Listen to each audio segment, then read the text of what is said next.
ASH 2015 coverage in Orlando. Thomas Baldrick, joined now by Dr. Jeffrey Weitz from the McMaster University in Hamilton, Ontario, and here to talk about latest advancements in treating major bleeding. Thank you, Doctor, for joining us.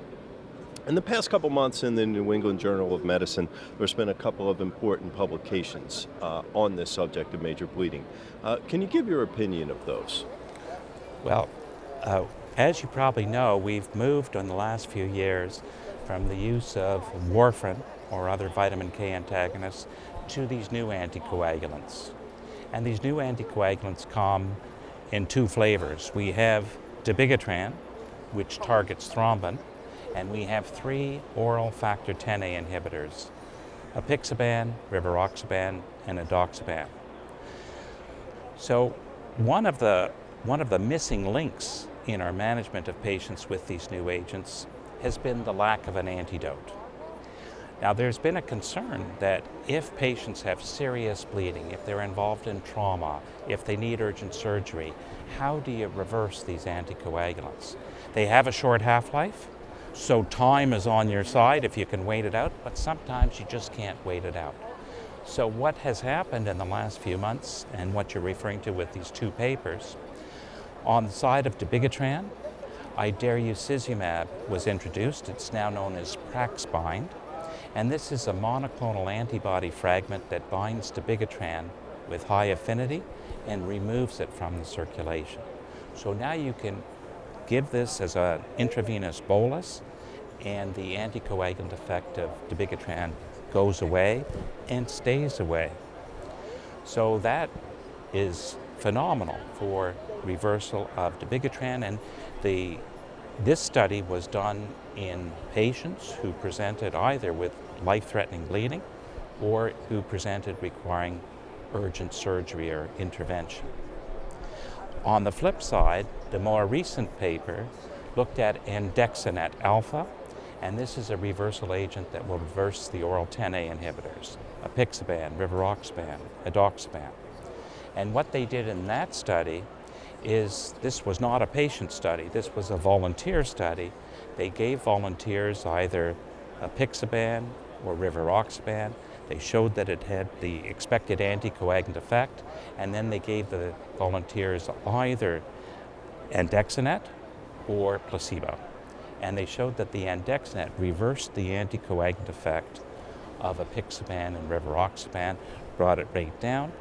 That drug is given as an intravenous bolus followed by an infusion, because once you stop the bolus, if you don't give the infusion, there's a rebound increase in anticoagulant activity. So the difference between these two studies is one focused on patients who are bleeding or who required urgent surgery. The other one is really a study in volunteers just to show that you can reverse the anticoagulant effect. What do you think the clinical implications of these new agents are or will be? Very important clinical implications. So for Praxbind, it's now licensed in the United States. It's already being distributed to emergency departments around the country. So this means if a patient on dabigatran came in with multiple trauma, you can give Praxbind, reverse the anticoagulant effect, and then you can get on with your business to take care of the trauma. Or if someone came in and they needed urgent surgery because they fractured their hip, you can reverse the dabigatran and get on with it. For andexanet, we're a little farther behind. Now they are doing a study in patients taking these Xa inhibitors, looking at its capacity to reverse it in people who are bleeding.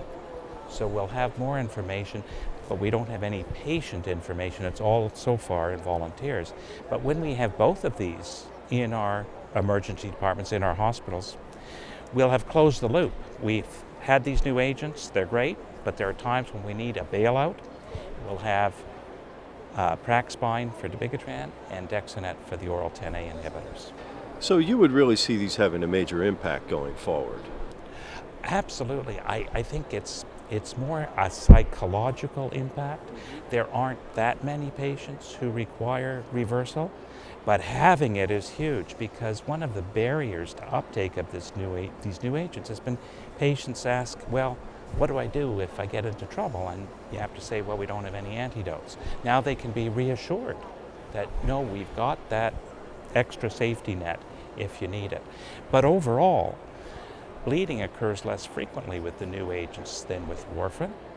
And we have data from the clinical trials that if a patient has a major bleed, even in the absence of the antidotes, they don't do worse with the new agents than with warfarin. In fact, they might even do a little bit better. But now we can get this whole thing off the table, and we'll have these rapid reversal agents. So I think the only challenge going forward is these are not cheap, so we'll have to use them appropriately. And we'll have to develop systems of care, pathways of care to make sure that they get to the right patient and they're not overused. Exciting times. Very exciting. Thank you, Dr. Weitz. Appreciate your time.